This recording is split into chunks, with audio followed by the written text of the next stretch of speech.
2. Você consegue lidar sozinho com o seu problema? Acreditar que pode ter TDAH pode soar como um enorme alívio, pelo menos você tem alguma ideia de por que sua vida tem sido tão difícil. Problema resolvido, certo? Tudo o que você tem de fazer agora é ler alguns livros como este para saber como lidar com os déficits impostos pelo TDAH. Não é tão simples assim. Há algumas razões muito poderosas para procurar ajuda profissional, tanto para o diagnóstico quanto para o tratamento. Este capítulo vai lhe explicar com mais detalhes o que um homem na faixa dos 30 anos colocou muito claramente. Durante as últimas décadas, tentei com muito esforço lidar sozinho com meu TDAH. E sentir que fiz a coisa certa. Mas agora acho que preciso de alguma ajuda.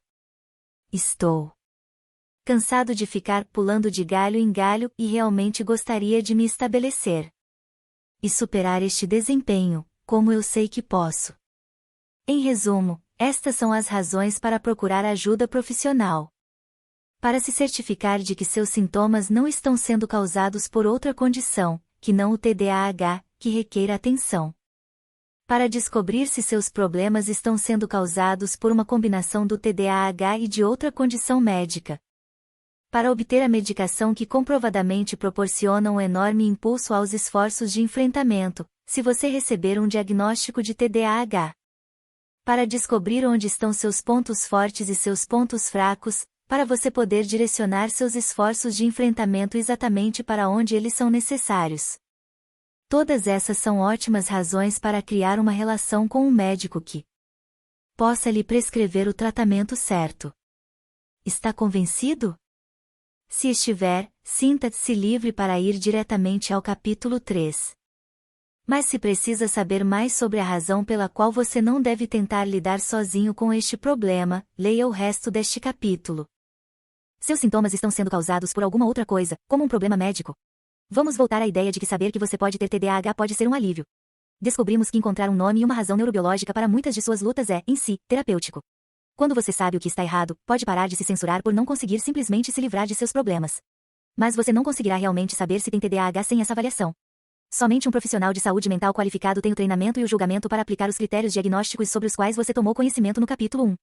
Sem esse tipo de acompanhamento, você não será capaz de considerar as nuances que definem a linha entre os sinais do TDAH e os sintomas que podem ser encontrados em graus menores na população geral dos adultos. E também não estará familiarizado com outros transtornos psicológicos e psiquiátricos que causam problemas de atenção, concentração e memória operacional, para poder distinguir entre esses e o TDAH.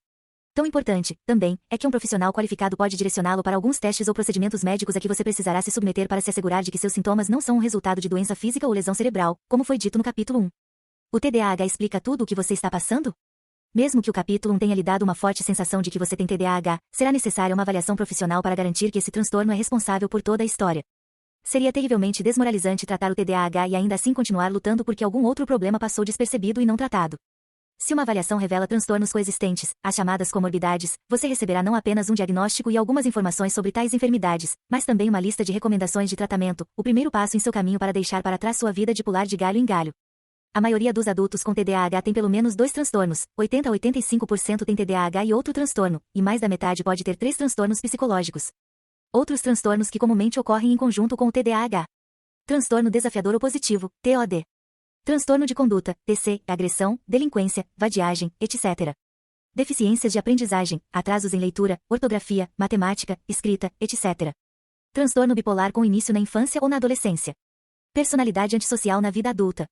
Alcoolismo e outros vícios. Transtornos de tiques ou síndrome de Tourette, que é mais grave, múltiplos tiques motores e vocais. Transtornos do espectro do autismo. O tratamento mais eficaz, a medicação, requer uma prescrição do médico. Você pode ler tudo sobre as medicações usadas para tratar o TDAH no terceiro passo.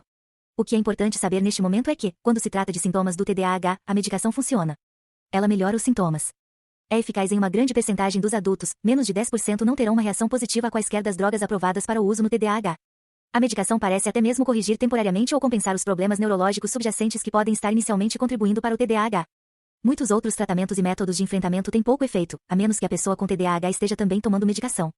Em nossa experiência, os adultos com TDAH que optam por não usar medicação, após seu diagnóstico, retornam tipicamente após 3 a 6 meses pedindo para usá-lo, uma vez que percebem que nenhuma das outras opções está tratando muito bem o seu problema. Os estudos mostram que as medicações para TDAH podem normalizar o comportamento de 50 a 65% daqueles que têm TDAH. Melhorar substancialmente o comportamento de outros 20 a 30% das pessoas portadoras do transtorno. Exatamente. Quais são seus pontos fortes e seus pontos fracos?